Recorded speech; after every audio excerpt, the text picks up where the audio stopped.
Hello students, technical career coaching Suratgarh के YouTube channel पर आपका स्वागत है। यदि आप हमारे चैनल पर नए हैं, सबसे पहले हमारे चैनल को सब्सक्राइब करें और बेल आइकन को जरूर दबाएं ताकि नई वीडियो की नोटिफिकेशन आप तक पहुंच सके और वीडियो को ज़्यादा से ज़्यादा शेयर और लाइक करें। तो देखिए बच्चों, अब तक अपन डीसी मोटर के 7 पार्ट पढ़ चुके हैं बच्चों। आज अपन पढ़ने जा रहे हैं 8वां पार्ट। 7वें पार्ट में मैंने बच्चों डीसी सीरीज मोटर के अभिलक्षणों के बारे में बताया था। आज अपन पढ़ने जा रहे हैं बच्चों डीसी शंट मोटर के अभिलक्षण। तो स्टार्ट करें बच्चों। देखें डीसी शंट मोटर के अभिलक्षण। डीसी शंट मोटर के अभिलक्षण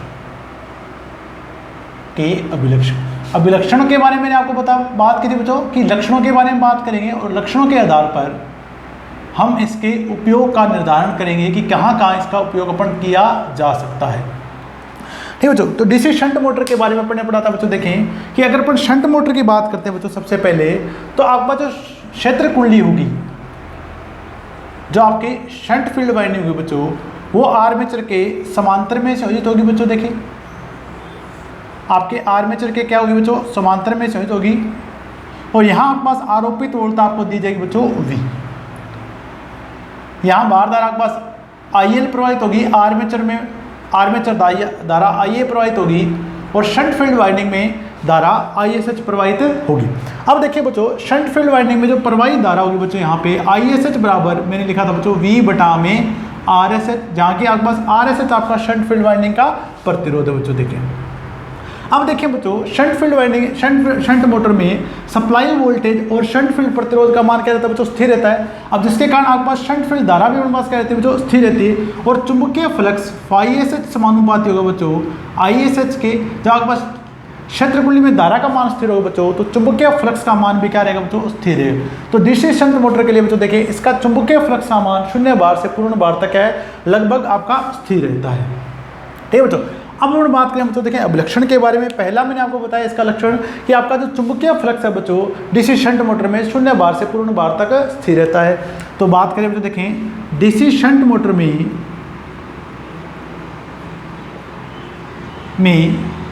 क्षेत्र कुंडली फ्लक्स बोल दो बच्चों, या चुंबकीय फ्लक्स बोल दीजिए बच्चों आप। क्षेत्र कुंडली फ्लक्स,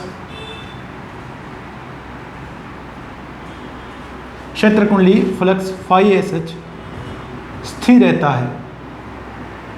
और स्थिर क्यों है बच्चों, क्योंकि आपके सिरों पर, मोटर के सिरों पर आरोपित वोल्टता और शंट फील्ड वाइंडिंग का प्रतिरोध भी अपने पास क्या बच्चों, स्थिर है। इसलिए आपके पास शंट फील्ड धारा स्थिर है, इसलिए आपके पास चुंबकीय फ्लक्स का मान क्या रहेगा बच्चों, स्थिर रहेगा। तो पहला जो अपने लक्षण प्राप्त किया बच्चों, देखें डीसी शंट मोटर के लिए इसका चुंबकीय फ्लक्स का मान 0 बार से पूर्ण बार तक क्या रहेगा बच्चों, स्थिर रहेगा।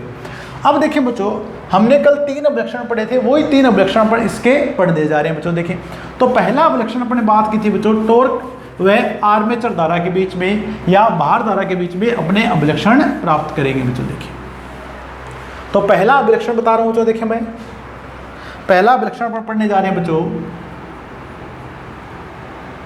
टॉर्क व भार धारा अभिलक्षण। टॉर्क व भार धारा अभिलक्षण, इंग्लिश में बोलेंगे बच्चों कैरेक्टरिस्टिक्स। टॉर्क व भार धारा के बीच में आपको किस प्रकार का अभिलक्षण इस मोटर का प्राप्त होगा। अब देखिए बच्चों, डीसी शंट मोटर में या किसी भी मोटर में अपने पढ़ा था बच्चों, देखें कि जो आपके पास टॉर्क पैदा होगा बच्चों, टॉर्क अपने पढ़ा था बच्चों समानुपाती है चुंबकीय फ्लक्स ϕSH और आर्मेचर धारा IA की। ये अपने क्वेश्चन पढ़ी थी बच्चों टॉर्क की। टॉर्क में मैंने आपको बताया था कि टॉर्क आपका चुंबकीय फ्लक्स और आर्मेचर धारा क्या हो बच्चों, समानुपाती है। अब देखिए बच्चों, अगर अपन शंट मोटर की बात करते हैं तो भार धारा IL बराबर अपने पास क्या बच्चों, IA + ISH। अब देखिए बच्चों, इस ISH का मान अपने पास क्या हो बच्चों, स्थिर हो गया। जब इसका मान आपके पास कांस्टेंट है बच्चों, तो लगभग आपके पास क्या बच्चों, भार धारा IL बराबर होती है बच्चों आर्मेचर धारा की। तो आप यहाँ आर्मेचर धारा लिख दीजिए बच्चों या भार धारा लिख दीजिए, आपको कोई दिक्कत नहीं होगी। अब देखिए बच्चों, शंट मोटर में चुंबकीय फ्लक्स का मान आपके पास क्या बच्चों, स्थिर है।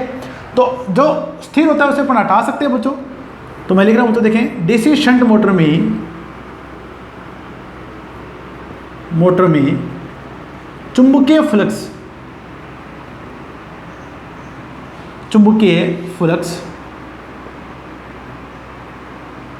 स्थिर रहता है। चुंबकीय फ्लक्स स्थिर रहता है, तो आपका जो टॉर्क समानुपाती होगा, तो देखिए टॉर्क समानुपाती हो गया बच्चों भार द्वारा आई, यानी समानुपाती का मतलब ये बच्चों जैसे जैसे आपके पास भार धारा बढ़ेगी वैसे वैसे आपका टॉर्क बढ़ेगा। कल अपने पढ़ा था बच्चों सीरीज मोटर में आपका जो टॉर्क था भार धारा के वर्ग के समानुपाती था, इसलिए आपका स्टार्टिंग टॉर्क ज़्यादा प्राप्त हो रहा था। डीसी शंट मोटर में आपका स्टार्टिंग टॉर्क निर्भर करेगा भार धारा के। अगर भार धारा कम है तो टॉर्क कम होगा और भार धारा ज़्यादा है तो टॉर्क अपने पास क्या बच्चों ज़्यादा होगा, यानी इसका स्टार्टिंग टॉर्क आपका ज़्यादा नहीं होगा, इसलिए इस मोटर को आप शून्य भार पर स्टार्ट कर सकते हैं बच्चों। अब देखिए बच्चों जब भी अपन समानुपाती के लिए अगर अपन वक्र बनाएंगे बच्चों तो देखिए किस प्रकार, जब भी अपन समानुपाती के लिए वक्र बनाएंगे बच्चों तो वक्र आपका रेखिक प्राप्त होगा। तो देखिए बच्चों वक्र कैसे प्राप्त होगा, आपको देखिए इसका जो ग्राफ या अपन वक्र बनाएंगे वो किस प्रकार प्राप्त होगा। तो यहाँ मैंने लिख दिया बच्चों टॉर्क और यहाँ मैं लिख रहा हूँ बच्चों भार धारा आई। अब देखिए बच्चों जब आपके पास भार धारा IL का मान शून्य होगा तो टॉर्क का मान भी क्या बच्चों शून्य होगा। जैसे जैसे आप भार धारा बढ़ाएंगे वैसे वैसे आपका टॉर्क बढ़ेगा और ये टॉर्क आपका रेखिक रूप से बढ़ेगा। ठीक बच्चों, तो इस प्रकार का आपके पास अभिलक्षण प्राप्त होगा भार धारा IL व टॉर्क के बीच में डीसी शंट मोटर। जितने जैसे जैसे आपके पास भार धारा बढ़ती जाएगी बच्चों टॉर्क आपका बढ़ता चला जाएगा। तो नोट कर लीजिए बच्चों यहाँ से डीसी शंट मोटर में, डीसी शंट मोटर में टॉर्क व भार धारा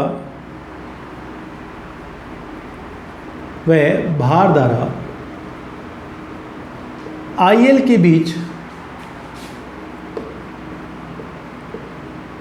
रेखिक वक्र प्राप्त होता है, रेखिक वक्र या कर्व प्राप्त होता है। कल अपन को जो प्राप्त हुआ था बच्चों डीसी सीरीज मोटर में वो मैंने बताया था बच्चों परवलय टाइप का प्राप्त हुआ था बच्चों, होता है। ठीक बच्चों, तो पहला अभिलक्षण अपन पढ़ चुके हैं बच्चों, देखें एक बार और देख लीजिए बच्चों। डीसी शंट मोटर में अपन पढ़ेंगे टॉर्क समानुपाती बच्चों ϕSH और आर्मेचर धारा के आपके पास बाहर धारा IL बराबर मास के बच्चों IA प्लस ISH, इसका मान कांस्टेंट है तो मैंने IL बराबर क्या लिया बच्चों लगभग आर्मेचर धारा के। तो यहाँ मैंने बच्चों देखिए आर्मेचर धारा की जगह क्या पुट कर दिया बच्चों IL। अगर आपके पास समानुपाती बच्चों तो ग्राफ आपका निर्माण होगा रेखिक रूप से। तो इस बार आपका स्टार्टिंग टॉर्क आपका डीसी शंट मोटर का ज़्यादा नहीं होगा और आपका जो स्टार्टिंग टॉर्क है बच्चों अगर फुल लोड की तुलना में बात करें तो लगभग इसका 1.5 गुना क्या होता है बच्चों अधिक होता है। तो वो भी मैं नोट कर रहा हूँ बच्चों, देखें डीसी शंट मोटर का स्टार्टिंग टॉर्क, मोटर का starting torque full load torque का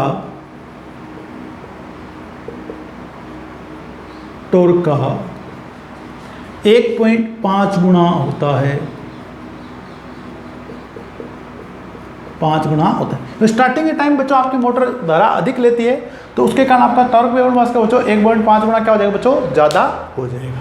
तो मैंने आपको कर्व बना दिया बच्चों, देखें आपका अभिलक्षण इस प्रकार का रेखिक वक्र आपको प्राप्त हुआ बच्चों, देखें नोट कर लीजिए इसको बच्चों। इन्हीं अभिलक्षणों के आधार पर बच्चों अपन इसके उपयोग का निर्धारण करते हैं। अगला अभिलक्षण पढ़ने जा रहे हैं बच्चों, देखें स्पीड व भार धारा के बीच में।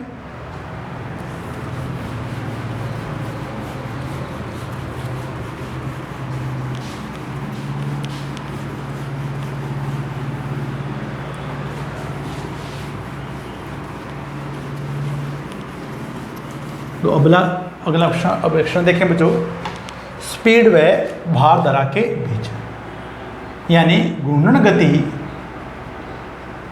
व भार धारा अभिलक्षण, भार धारा अभिलक्षण।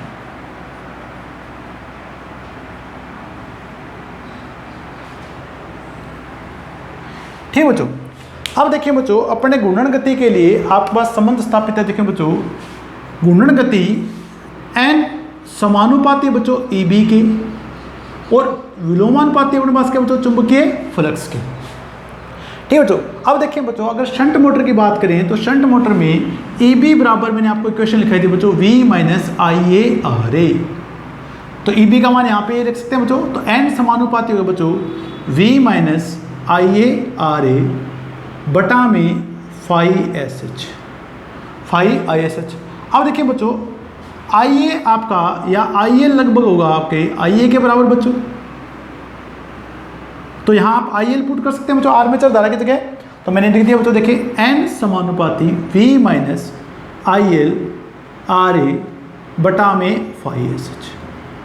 ठीक है बच्चों, अब देखें आपका चुंबकीय फ्लक्स का मान बच्चों स्थिर है बच्चों, तो अपन 5SH को हटा सकते हैं बच्चों यहाँ से। तो आपकी जो घूर्णन गति होगी बच्चों N समानुपाती होगी बच्चों V minus IL RA। 5SH मैं लिख रहा हूँ बच्चों कांस्टेंट है, 5SH मेरे पास क्या बच्चों स्थिर है, तो मैंने इसको हटा दिया बच्चों यहाँ से। तो मोटर की जो घूर्णन गति होगी बच्चों N समानुपाती होगी बच्चों V माइनस IL गुणा में RA। अब देखिए बच्चों अगर आप डीसी शंट मोटर को शून्य भार पर चलाते हैं बच्चों, तो उस कंडीशन में बच्चों देखें आपके पास भार धारा का मान न्यूनतम होगा। जब आपके पास भार धारा का मान न्यूनतम हो बच्चों, तो आर्मेचर परिपथ का वोल्टेज ड्रॉप न्यूनतम होगा, तो उस टाइम आपके पास EB का मान आपके पास क्या होगा बच्चों अधिकतम होगा। तो मैं यहाँ पे नोट कर लूँ बच्चों, देखें इस चीज़ को, डीसी शंट मोटर में शून्य भार की स्थिति में शून्य भार पर भार धारा के न्यूनतम होने पर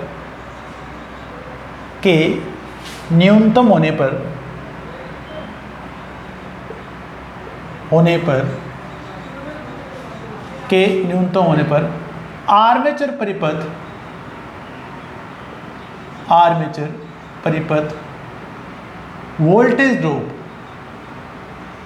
वोल्टेज ड्रॉप यानी बच्चों IARA न्यूनतम होगा।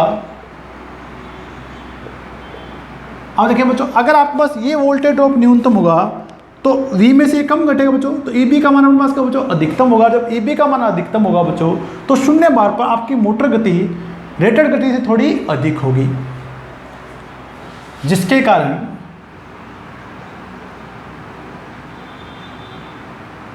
कारण उत्पन्न बैक EMF EB का मान अधिकतम होगा।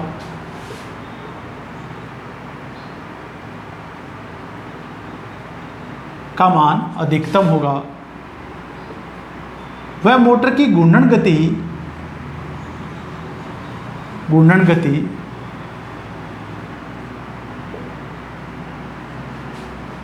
रेटेड गति से अधिक होगी, रेटेड गति से थोड़ी अधिक होगी। ठीक है बच्चों, अगर अपन शंट मोटर की बात करेंगे बच्चों, तो आपके शून्य भार पर जो रेटेड आपकी जो मोटर गति होगी बच्चों, वो रेटेड गति से थोड़ी क्या होगी बच्चों अधिक होगी। अब देखिए बच्चों जैसे जैसे अपन भार बढ़ाएंगे, इस भार धारा के कारण ILRA जो ड्रॉप है बच्चों, या आर्मेचर का जो ड्रॉप है बच्चों वो बढ़ेगा। जैसे ही आर्मेचर का ड्रॉप बढ़ेगा बच्चों देखें, तो हमारे पास EB का मान आपका घटना स्टार्ट हो जाएगा। अब देखिए बच्चों डीसी शंट मोटर में जो आपके पास आर्मेचर का जो ड्रॉप होता है बच्चों, वो आपके पास इस सप्लाई वोल्टेज का केवल 5% तक होता है, जिसके कारण आपके पास मोटर गति बहुत कम करती है। इसलिए अपन डीसी शंट मोटर की स्पीड लगभग क्या मानते हैं बच्चों स्थिर मानते हैं। तो ये तो अपने बड़ा बच्चों शून्य भार पर। अब मैं बात करूँ बच्चों भार बढ़ाने पर। डीसी शंट मोटर में भार बढ़ाने पर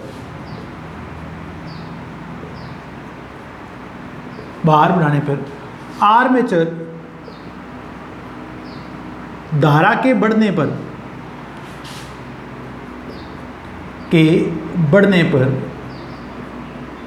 आर्मेचर परिपथ का वोल्टेज ड्रॉप बढ़ता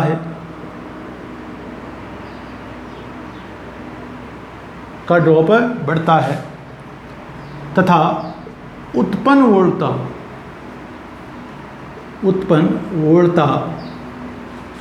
AB का मान घटता है,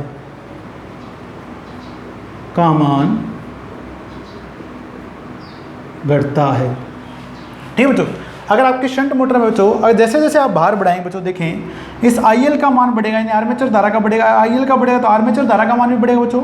तो इस ड्रॉप का मान बढ़ेगा, ये ड्रॉप V में से घटेगा, तो आपके पास EB का मान आपके पास क्या बच्चों कम होगा। जब EB का मान कम होगा बच्चों, तो मोटर गति आपकी भार बढ़ाने पे बढ़ेगी। उत्पन्न वोल्टता EB का मान घटता है जिससे मोटर गति घटती है, जिससे मोटर गति घटती है। ठीक है बच्चों, तो डीसी शंट मोटर में जैसे अपन भार बढ़ाते हैं बच्चों तो मोटर गति आपकी घटती है। एक बार और देख लीजिए बच्चों जो मैंने पढ़ाया आपको, तो एन समानुपाती बच्चों ई बी बटा में फाई एस एच, और ई बी बराबर क्या लिख सकते हैं बच्चों V minus I A R A.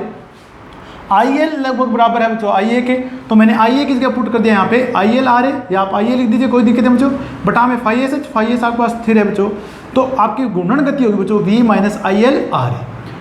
No load में बच्चों देखें इस आर्मेचर धारा का मान न्यूनतम होगा, तो आर्मेचर भार धारा का मान न्यूनतम होगा, तो आर्मेचर धारा का मान भी न्यूनतम होगा। तो अपने पास ये ड्रॉप न्यूनतम होगा बच्चों, जब ये ड्रॉप न्यूनतम होगा तो ईबी का मान अधिकतम होगा, तो मोटर गति आपके पास क्या होगा बच्चों रेटेड गति से थोड़ी अधिक होगी। जैसे जैसे अपन भार बढ़ाएंगे बच्चों, इस भार धारा आईएल का मान बढ़ेगा तो आर्मेचर धारा आईए का मान भी बढ़ेगा, इस वोल्टेज ड्रॉप का मान बढ़ेगा तो आपके पास ईबी का मान आपके पास घटेगा, तो मोटर गति आपके पास घटती है। तो डीसी शंट मोटर में बच्चों देखिए भार बढ़ाने पर मोटर गति आपकी घटती है, परंतु अपने पास देखो मैंने बताया बच्चों इस आर्मेचर परिपथ का जो वोल्टेज ड्रॉप होता है बच्चों कुल आरोपित वोल्टेज का लगभग 5% होता है बच्चों, तो आपके पास जिसको जो गति है बच्चों वो ज़्यादा कम नहीं होती है। यहाँ तक नोट कर लीजिए बच्चों, कर्व बना रहे हैं बच्चों। देखें इसके बाद अगर अपन बच्चों बात करें अभिलक्षण की, ये अभिलक्षण बच्चों कई बार एग्जाम में पूछे जा चुके हैं, तो आप इनको अच्छे से समझ के बनाएंगे किस प्रकार अभिलक्षण बताए जा रहे हैं आपको। ठीक है बच्चों, तो इस बार अभिलक्षण अपन खींच रहे हैं बच्चों घूर्णन गति एन और भार धारा आई एल के बीच। ठीक है बच्चों, अब और बात देखिए बच्चों, ये अपने पास मोटर की रेटेड गति है, ये आपको रेटेड गति प्राप्त होगी एट फुल लोड। अब देखिए बच्चों जब आपके पास आईएल का मान न्यूनतम हो, यहाँ आईएल का मान न्यूनतम हो जो, तो जब मैंने कहा बच्चों आईएल का मान न्यूनतम था तो बैक ईएमएफ का मान अधिकतम था, तो मोटर गति आपकी रेटेड गति से अधिक होगी। ये रेटेड गति है बच्चों, इस रेटेड गति से आपके पास क्या होगा बच्चों अधिक प्राप्त। जैसे जैसे इस आईएल का मान बढ़ेगा बच्चों वोल्टेज ड्रॉप का मान बढ़ेगा और मोटर की घूर्णन गति आपके पास घटेगी। तो देखिए बच्चों पूर्ण भार पर जो आपके पास मोटर गति प्राप्त होगी वो आपको इस प्रकार प्राप्त होगी। ये जो होगी बच्चों, ये बच्चों ये जो गति होगी बच्चों रेटेड गति होगी, rated speed at full load, at full. तो जो अपने पास बच्चों देखें ये जो अपने पास जो गति प्राप्त है बच्चों लगभग अपने पास क्या बच्चों 5% का बस इसका स्पीड नियमन होता है, यानी गति नियमन होता है। तो लिख लें बच्चों इसमें आगे, तो इस प्रकार का वक्र आपको प्राप्त होगा। तो देखें डीसी शंट मोटर में, डीसी शंट मोटर में आर्मेचर परिपथ वोल्टेज ड्रॉप, परिपथ वोल्टेज ड्रॉप, वोल्टेज ड्रॉप कुल आरोपित वोल्टता का, कुल आरोपित वोल्टता का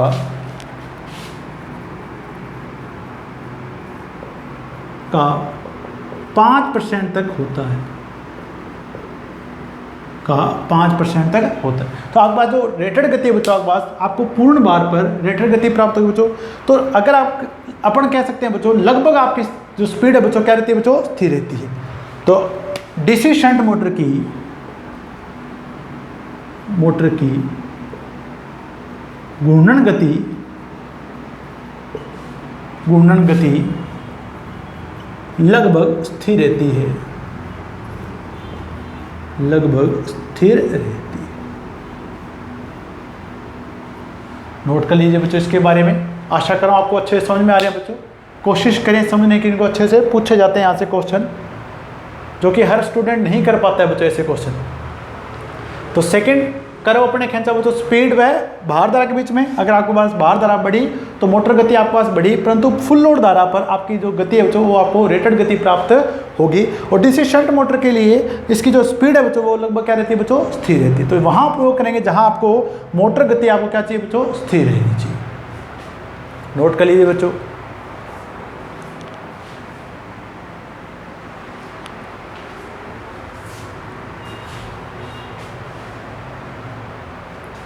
अगला विलक्षण पढ़ते हैं बच्चों, देखें तीसरा विलक्षण।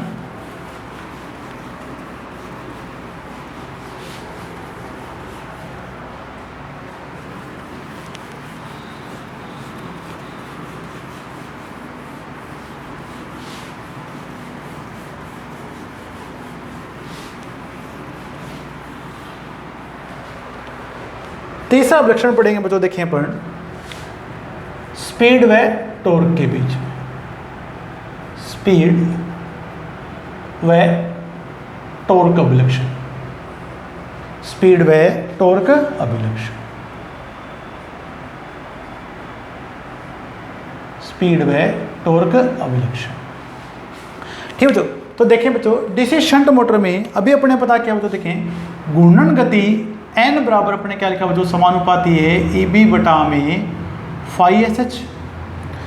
फाई एस एच का मान अपने पास क्या बच्चों, स्थिर है, और EB बराबर अपने क्या लिखा था बच्चों, V minus IA V minus IA घूर्णन गति के लिए।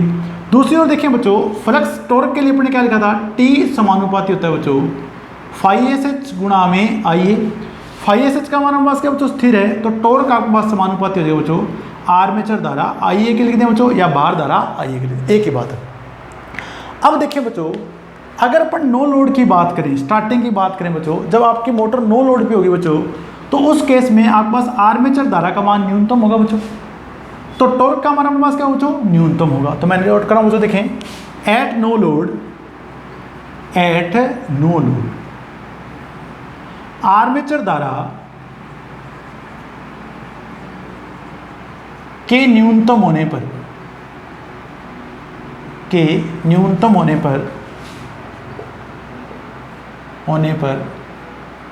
T समानुपाती IA, जब ये आपके पास मिनिमम हो बच्चों, तो टॉर्क का मान आपके पास क्या हो बच्चों, न्यूनतम हुआ, कि न्यूनतम होने पर उत्पन्न टॉर्क का मान न्यूनतम होगा, उत्पन्न टॉर्क का मान न्यूनतम होगा, उत्पन्न टॉर्क का मान न्यूनतम। अब देखिए बच्चों दूसरी अपन बात करते हैं स्पीड की। अगर अपने पास आर्मेचर धारा का मान न्यूनतम है बच्चों, देखें तो IA ड्रॉप का मान न्यूनतम होगा, तो अपने पास बच्चों देखें EB का मान क्या हो बच्चों, अधिकतम होगा। N समानुपाती EB, और ये EB अपने पास क्या हो बच्चों, नो लोड पे क्या हो बच्चों, मैक्सिमम होगा। तो मैं नोट कराऊँ बच्चों, वहीं दूसरी ओर आर्मेचर परिपथ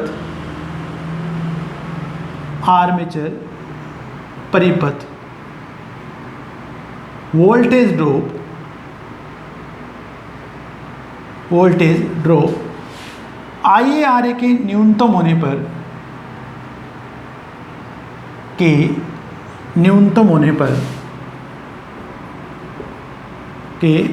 होने पर उत्पन्न बैक EMF EB के अधिकतम होने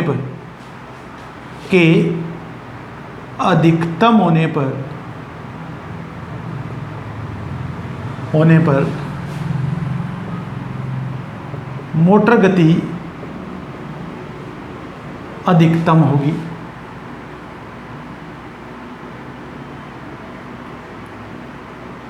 मोटर गति अधिकतम होगी।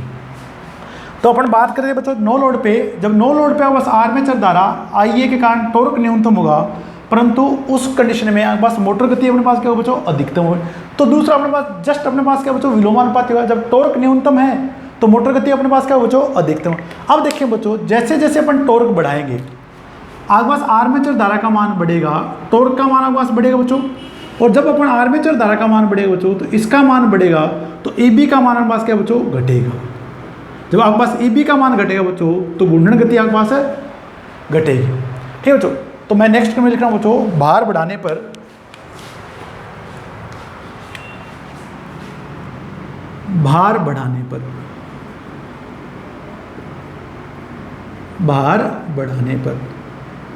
ठीक है बच्चों।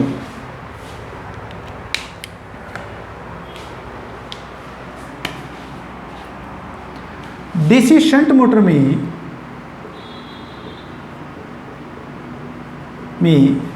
भार बढ़ाने पर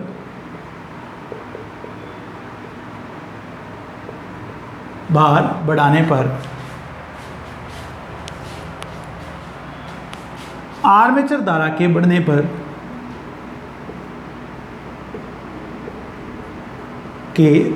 पर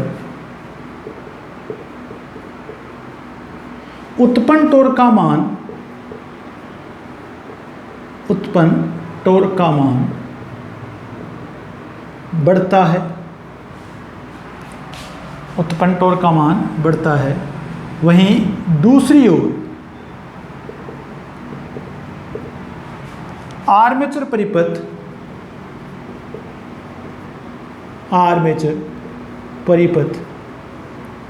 वोल्टेज ड्रॉप बढ़ने पर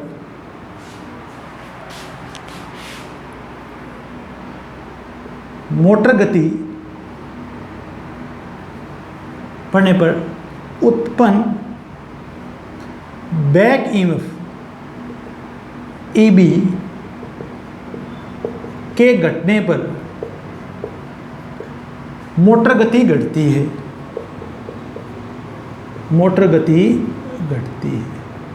अब अपने कहा था बच्चों देखिए इसमें आपके पास जो वोल्टेज ड्रॉप वो 5% से अधिक नहीं हुआ तो आपके पास मोटर गति आपके पास अधिक नहीं घटती है, जैसे अपन डीसी सीरीज मोटर में आपकी घट रही थी बच्चों।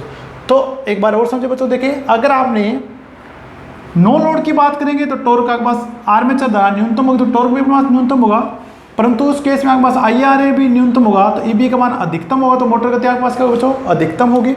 और जैसे आप बाहर बढ़ाएंगे बच्चों देखिए आर्मेचर धारा का मान बढ़ेगा तो टॉर्क का मान बढ़ेगा और आर्मेचर धारा का मान बढ़ेगा तो ड्रॉप बढ़ेगा बच्चों, तो EB का मान आपके पास घटेगा तो मोटर गति आपके पास घटेगी। तो अभिलक्षण देखें बच्चों आपको किस प्रकार का प्राप्त होगा।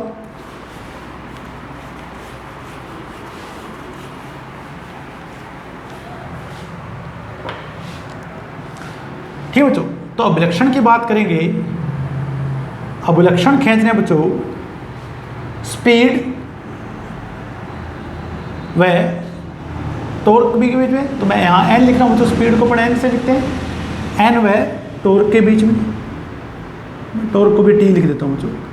अब देखिए बच्चों जब आपके पास टॉर्क न्यूनतम है तो मोटर गति अपने पास क्या बच्चों अधिकतम होगी। तो ग्राफ आपका ऊपर से स्टार्ट हुआ है, वक्र आपका ऊपर से, और जैसे जैसे आपका टॉर्क बढ़ेगा बच्चों आपकी घूर्णन गति क्या बच्चों कम होगी। तो ये देखिए बच्चों जब आपका टॉर्क न्यूनतम था तो मैंने गति अधिकतम ली बच्चों, और जैसे जैसे आपका टॉर्क बढ़ेगा, ठीक है बच्चों, टॉर्क बढ़ा तो आपके पास घूर्णन गति क्या हो बच्चों ये कम। तो डीसी सीरीज मोटर में बच्चों भार बढ़ाने पर या टॉर्क के बढ़ने पर मोटर की घूर्णन गति आपके पास घटती है बच्चों, परंतु आपके आर्मेचर वोल्टेज ड्रॉप के अधिक न होने पर आपकी घूर्णन गति क्या रहती है बच्चों लगभग क्या रहती है स्थिर रहती है। तो तीनों अभिलक्षणों पर प्राप्त कर चुके हैं बच्चों। अब तीनों अभिलक्षणों के आधार पर अपन इसके उपयोग का निर्धारण करेंगे। स्क्रीनशॉट ले लीजिए बच्चों, नोट कर लीजिए जितना करवाया आपको।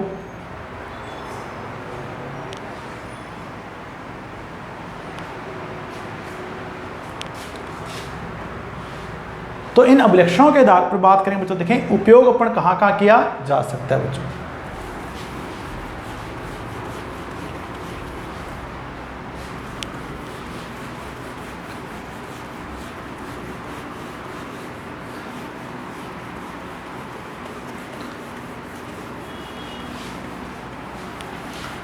ठीक बच्चों, तो अपन ने तीन अभिलक्षण पढ़े बच्चों देखें, और तीनों अभिलक्षणों के आधार पर जो अपन को इसका निष्कर्ष प्राप्त हो बच्चों देखें।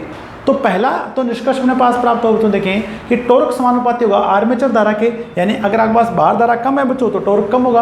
तो यानी अगर आप उसको इस मोटर को अपन शून्य भार पे अपन चला सकते हैं। दूसरा अपने पास ये जो प्राप्त हो बच्चों देखें कि अपने पास इस मोटर की जो स्पीड है बच्चों लगभग क्या रहती है बच्चों कांस्टेंट रहती है। तो वहाँ उपयोग कर सकते हैं जहाँ आपको स्पीड क्या चाहिए बच्चों कांस्टेंट चाहिए, और वहाँ पर उपयोग कर सकते हैं जहाँ आपको स्टार्टिंग टॉर्क ज़्यादा नहीं चाहिए। ठीक है बच्चों, तो अपने पास जहाँ भी स्पीड की आवश्यकता होती है बच्चों वहाँ अपन क्या स्थिर स्पीड की आवश्यकता होती है, डीसी शंट मोटर का अपन उपयोग करते हैं। तो उपयोग के आधार पर देखिए बच्चों निष्कर्ष अपने पास क्या हो, देखिए बच्चों यहाँ से रिजल्ट अपने को क्या क्या मिले, निष्कर्ष की बात करते हैं बच्चों। मोटर का स्टार्टिंग टॉर्क उच्च नहीं होता है, मोटर का स्टार्टिंग टॉर्क उच्च नहीं होता है।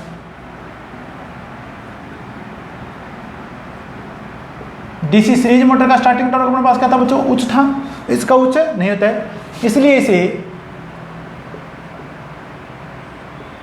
इसे शून्य बार पर भी चलाया जा सकता है, बार पर चलाया जा सकता है।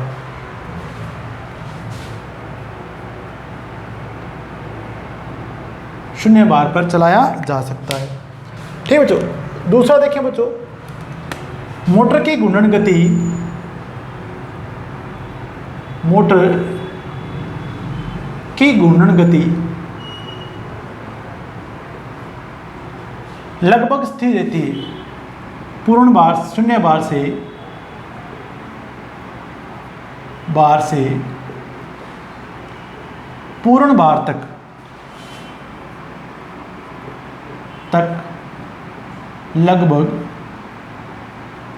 लगभग स्थिर रहती है, लगभग स्थिर रहती है। ठीक बच्चों, तो जहां आपको स्टार्टिंग टॉर्क ज़्यादा नहीं चाहिए बच्चों, आपको कांस्टेंट टॉर्क चाहिए अपने पास, देखें बच्चों, और कांस्टेंट गति चाहिए, तो अपन इस प्रकार के मोटर का काम में ले सकते हैं बच्चों। और टॉर्क बढ़ाने पे तीसरा लक्षण अपने पास क्या बच्चों, टॉर्क बढ़ाने पर मोटर गति या भार बढ़ाने पर मोटर गति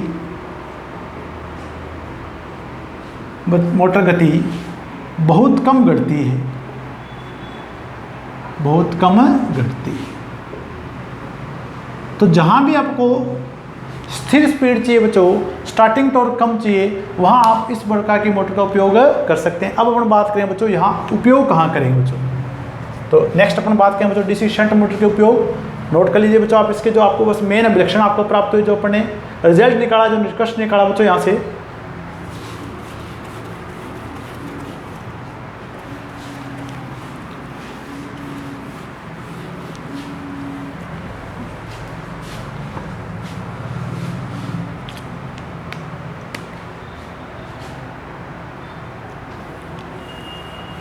उपयोग की बात करें बच्चों, देखिए उपयोग, तो सबसे पहले बात करें बच्चों, देखिए जितने भी आपके पास मशीन टूल है,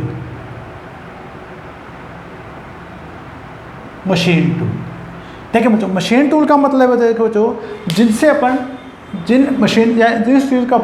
जिन टूल्स का उपयोग अपन किसी भी उपकरण को खोलने के लिए करते हैं बच्चों। देखिए आजकल जो टूल्स अपन यूज़ करें बच्चों, देखिए नट बोल्ट खोलने के लिए अपन एक मशीन यूज़ करें बच्चों, तो उससे अपन बोलेंगे बच्चों मशीन टूल। तो मशीन टूल में अपन उपयोग करेंगे बच्चों, देखें पहला उपयोग। दूसरा बात करें बच्चों वुड प्लानर या वुड प्लेनर्स। ठीक है बच्चों, वुड प्लानर्स का मतलब बच्चों रंदा, जो अपने पास लकड़ी के जो कारीगर होते हैं, जो अपन यूज़ करते हैं बच्चों, उसे अपन बोलते हैं रंदा, जिसे जो क्या करता है बच्चों, लकड़ी को समतल करता है, तो अपन आम भाषा में से बोलते हैं बच्चों रंदा। ठीक है बच्चों, या लकड़ी की मशीनें बोल दीजिए बच्चों आप। तीसरा अपन बात करें बच्चों सर्कुलर सा, यानी वर्ताकार आरा,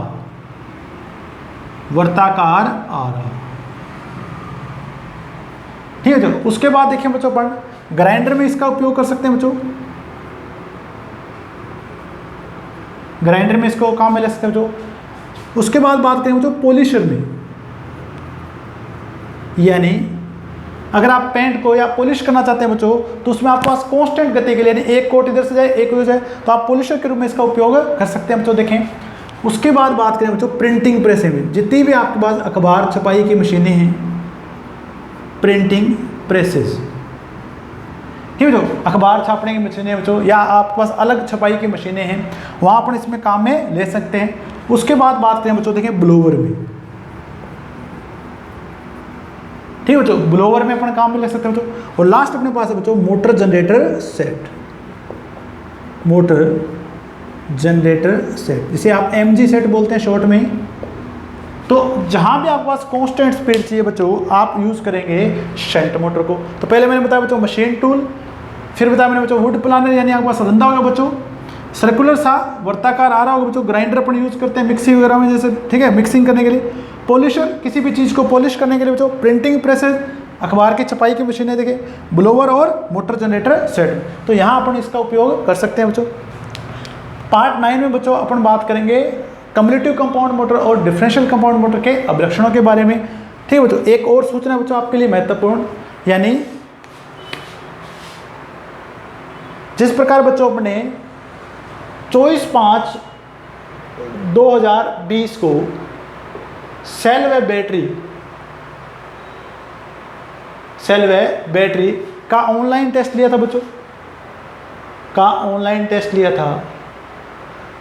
ठीक है, इस टेस्ट की भांति देखें बच्चों 28/6/2020 को, ठीक है बच्चों, 9 AM इस बार टेस्ट हो रहा है बच्चों आपके पास power and energy, power and energy, ठीक है, शक्ति और ऊर्जा टॉपिक आपका टेस्ट रहेगा बच्चों, ऑनलाइन टेस्ट रहेगा।